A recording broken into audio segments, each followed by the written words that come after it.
Welcome to part 45 of Whoring of Sylvarant. Not started anymore. Tethe'alla. Not anymore. God damn it! I am sick of the whoring.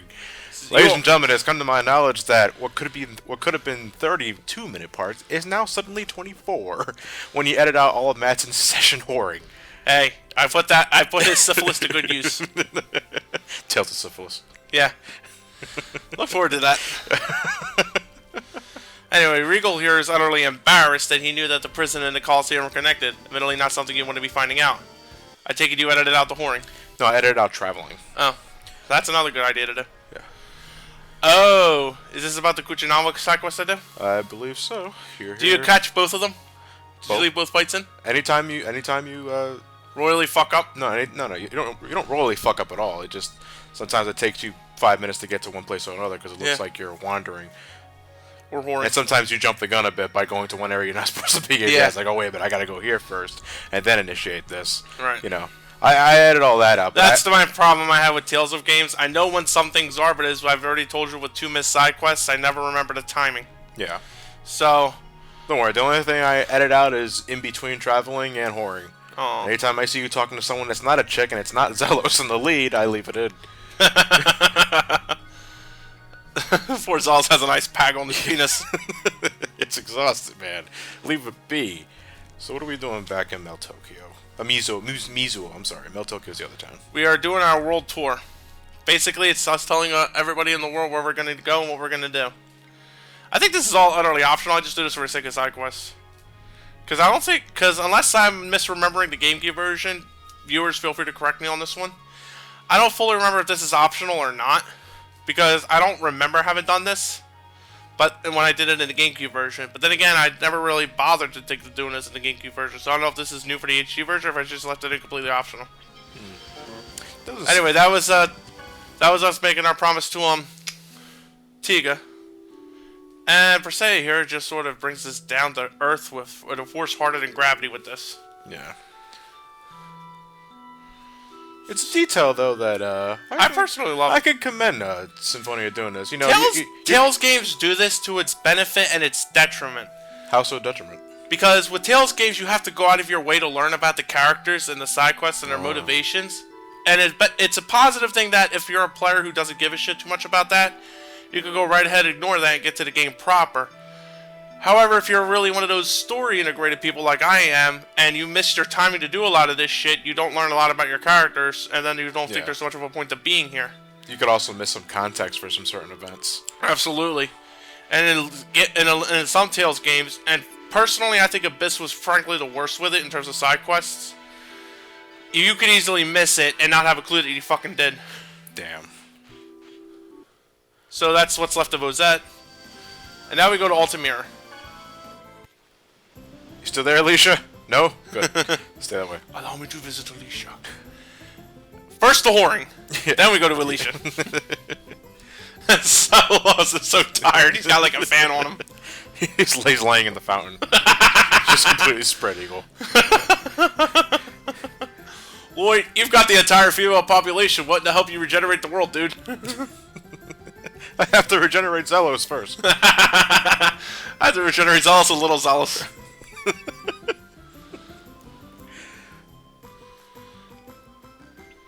My heart. Yes, per se.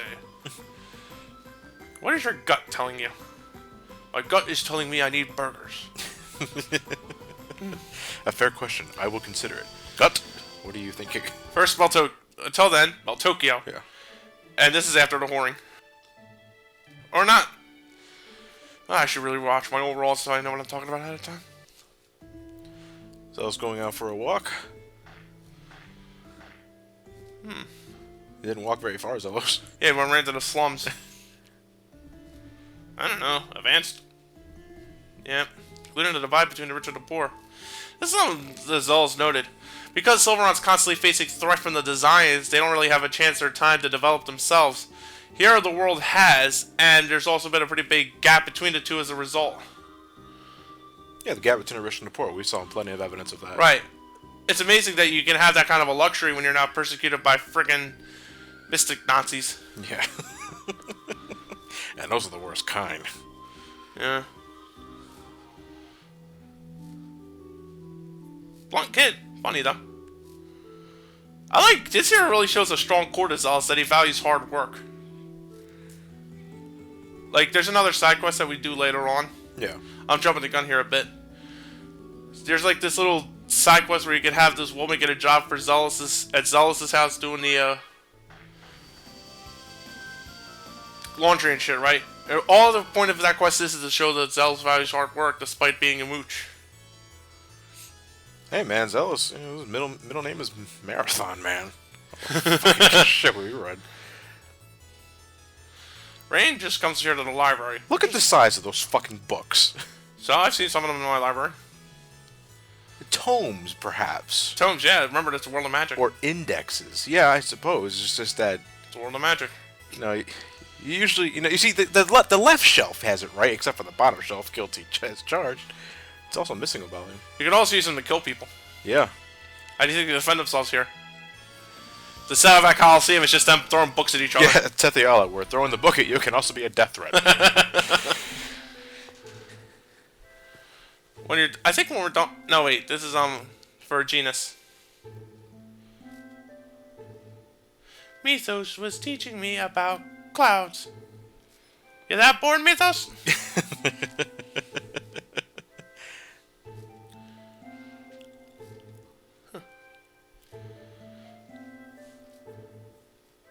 Genus, how did he figure that out? You're so amazing, Mythos. It's like you can absorb knowledge. Jesus Christ, it's like Genus just wants to hug Mythos and never let him go. They like fuse together or something. Some sort of scholarly photosynthesis. Scholarly photosynthesis. Synthesis, actually, just plain old synthesis. Huh? Why does Mythos want to leave everything as is just for the sake of his friendship? That's kind of selfish. You're betraying me, Genus. That's a dagger in the back. So they fused to fake this old man. Oh, look distraught. And kicked me out of my room. Tell him to stop using my head as a fucking bowling ball cleaner. He keeps polishing it. It's very rude.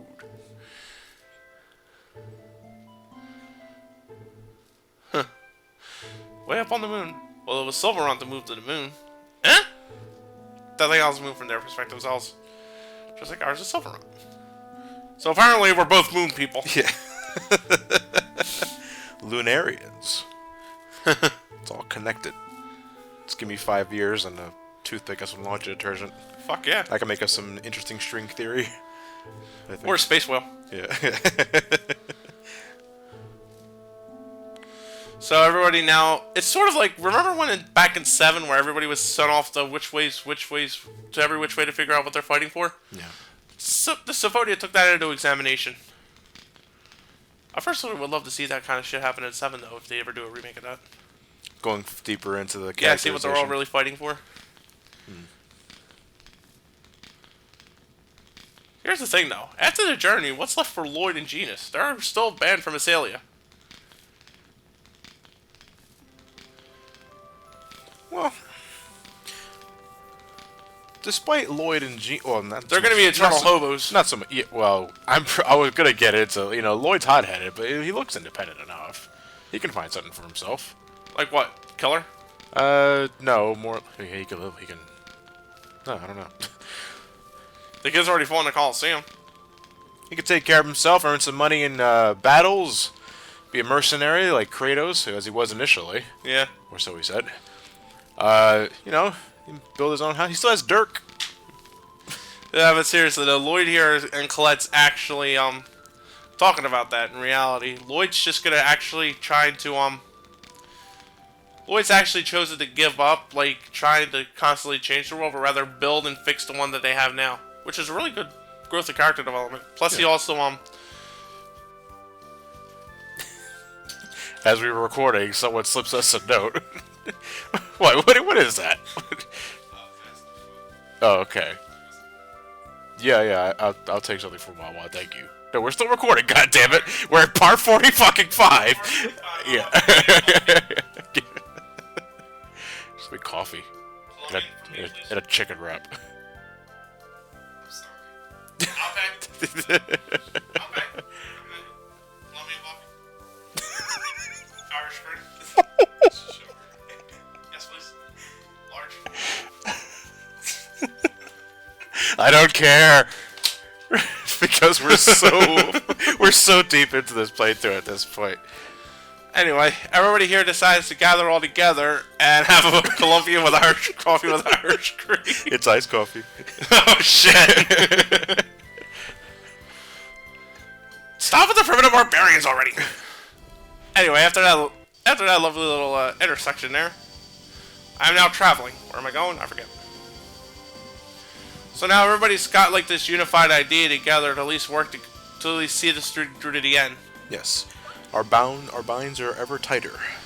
And our pants. Yes. Regal knows all about tight binds. Oh, I sense a skit. I do too. That's the only reason why this island exists. Really? Yeah, I think so.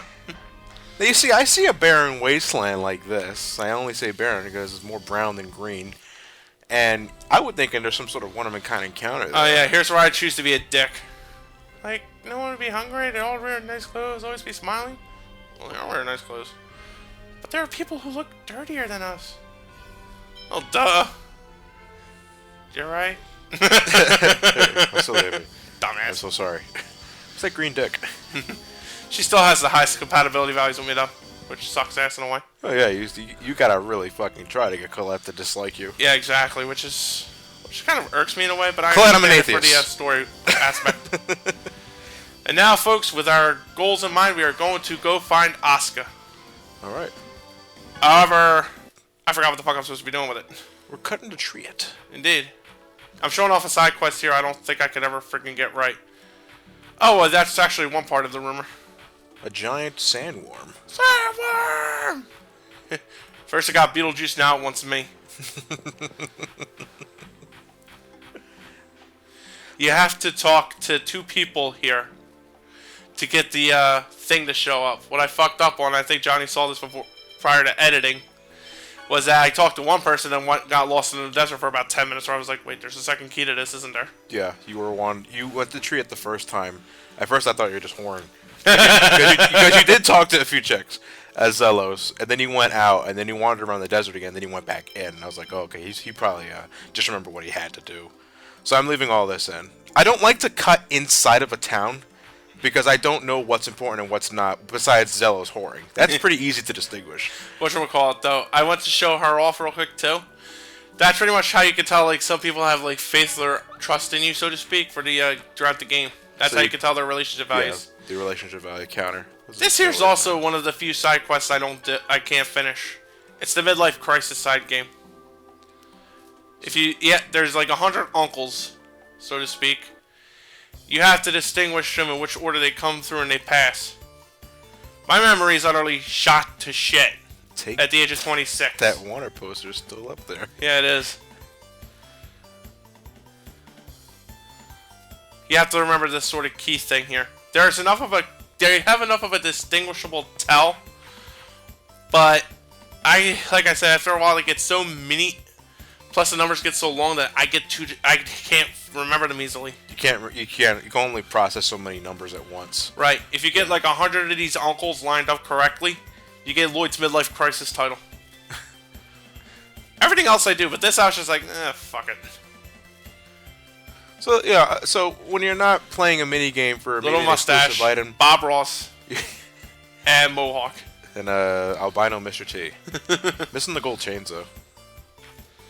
Like I said, here's where I was like, That's correct. You're number 2, right? Yes, I am number 2, and that's some happy little sand. You're a happy little boy. Hope you don't have a midlife crisis. Paint me a better fucking wanted poster. Why? I think it's a splendid little picture of you, Lloyd. Hey man, that's my wanted poster. I just worked hard on that one. The whole 2 minutes. 2 minutes, but I had all that they had to give me. We're wearing the same clothes. Exactly. Which is another reason why I tend to Bob get fucked Ross up. and military Bob Ross. 20 years Air Force, United States of America. Oh yeah, I forgot. Yeah, he was in the service. Right. And he was an epic rapper. Or so the documents say. So you play mini games for items and titles. This one Items, titles, and world building. Yeah. Oh, how are you building world in this one? I'm identifying all the 100 old people. World building. Exactly. So, hold that thought.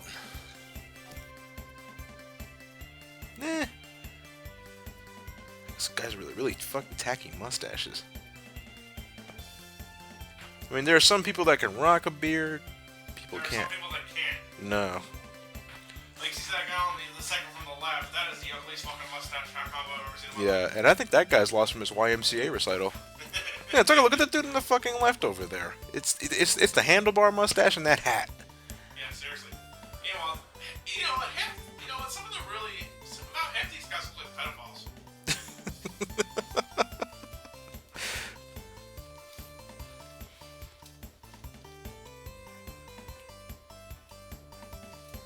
Damn. Yeah, I know. After a while, it just gets God, I didn't such think you'd be fucking that annoying that I don't want to bother. I didn't think you were that terrible. I just didn't give a fuck. What I was really here for was the sandworm. You see that thing over there? That skip marker? That's actually a battle. Pretty rare feat, huh? Wow. Still not as big as the Abyss Worm, though. She is quite a whopper. Yeah, it's still pretty substantial. It One of the biggest actually encounters hits, so far. It hits surprisingly hard, too. Well, that size, I'd expect to have some sort of power. Yeah, seriously. I ended up having to heal a bit here and there. Yeah, it's weak to magical elements, but I can't quite land a hit on it to save my fucking life. 900 a pop, dude. Damn. Yeah, I know. But now that I'm behind it, I could easily pluck away at him for a while. Does it have any sort of tail attack? Nope. No, so it just comes up and tries to eat you. Damn. That's yeah, pretty this thing lethal. can fuck you up hard. Yeah. Yeah, because imagine you get caught in an unlucky chain. That's 900 a pop. Yep. So you're like losing. I don't think it can chain you. I think it's just one of those kind of things that it hits hard, but it can't really hit multiple times outside of that breath stream attack. Ow! Are you okay? No! It's about this point that I realized that I have Regal doing healer for some godforsaken reason. It's not a bad healing art, I just don't care to use it when I got Rain in the party. So get the fuck back on the front lines, buddy. So we are fighting this for Devil's Arm, right? Yes, we are. So, alright, so every Devil's Arm is protected by a boss battle. Well, No, an just encounter. this one. I also got Demonic Chaos along the way, which is a 3-stage Demon Fang. Which is a 3-hit Demon Fang combination. It's a good long-range tech. Yeah. And the third one hits, like, through enemies. But, honestly, the better option is Demonic Chaos. Which is the S rank for the Demon Fang art lines. Which does, like, a split circle, a whole circle around Lloyd, and a powerful Demon Fang that hits easily for over 1,000. I just went all T with Lloyd with this one because hell with it. Ow! That's when Ray rocks. Just plucked him. Plus, I got a free all divine out of it. And this fruit cocktail is delicious. Looks like another one of the That devil wasn't a does. skit. That wasn't a skit at all. I lied. It's a skit for the Devil's Arms. But why is it here in Sylvarant? That's a very good question. Soul Eater. The worst one of the lot, too. Seriously, let's look at the stats it takes away. The Fafnir takes away no stats. Soul Eater's minus 50 to your defense, your magic power, your minus 30 to your accuracy, your evasion. Blech. It's like the curse ring or something. It has to have some sort of secondary benefit, right? It does. Later. Oh, okay. Oh, then I'll wait till then to see what it does. Yeah, it does later. After I beat the Super Balls of the game. Bragging rights. Okay. Well, no, it's part of the it is bragging rights of a sort, but it's also needed for the optional extra dungeon that comes after beating the Super Boss. Well, you don't need it to beat the Super Boss, but you better have at least Lloyd's to do it, so actually you're gonna need them anyway. I never heard of a super dungeon. A super dungeon? Yeah, dude, yeah, you have. They're like the I don't really count the Omega Ruins in 10. The Omega Ruins do technically count. The Omega Ruins, the Dragon's Den, stuff like that. in Those are 6th super Advance. Yeah. Yeah. But I only classify those. You can classify those super dungeons only because of the boss encounters. I'm talking about a dungeon where the dungeon itself gives you shit. Yeah. Oh, there's tons of those. I don't really count the dragons then. I didn't find that to be that complicated. And Omega Ruins, you hate it because of the encounters, not because of the. Yeah. Well, there's only one encounter you hate, but that's a fucking hell of an encounter. That's where the dragon is at now, instead of normal. This thing used to give out 10,000 gold in the GameCube version. Now it doesn't. Now you have to fight the Gal dragon or something like that. the gold dragon in gold the dragon. later on. It doesn't really hit hard either, too. You can easily combo it to death if you're close enough, but it does resist your physical attacks. It also resists fire, so they really went stereotypical on the dragon. Are you okay? I just got hit by a fucking dragon. Its head does not match the rest of its body. Why do you say that? It's like it's wearing a helmet, like some sort of protective gear. I don't mind that. Dragons aren't really real to begin with, so you can take your free reign with them as you please. Same with vampires, zombies, and whatnot. As long as Yeah. I'm only questioning the headgear. the concept of the dragon, because everything else fits dragon. Oh boy. Blade. Lightning Tiger Blade. Not a bad art. I wish I could have got... I never show off some of the really more complex units and attacks. 'Cause like I said, I don't really use units and attacks that much on normal difficulty. Yeah. So this is just like, I'm beating the shit out of them. Regal gets that title if Lloyd he feels falls like down a lot in battle. Oh, okay. Well, it's like his hands are cuffed. Yeah. Gates of Hell, which is a card for Sheena. Oh, it was inside a treasure chest the entire time. Who'd have thunk it? Hey, Rain, I found the Gates of Hell.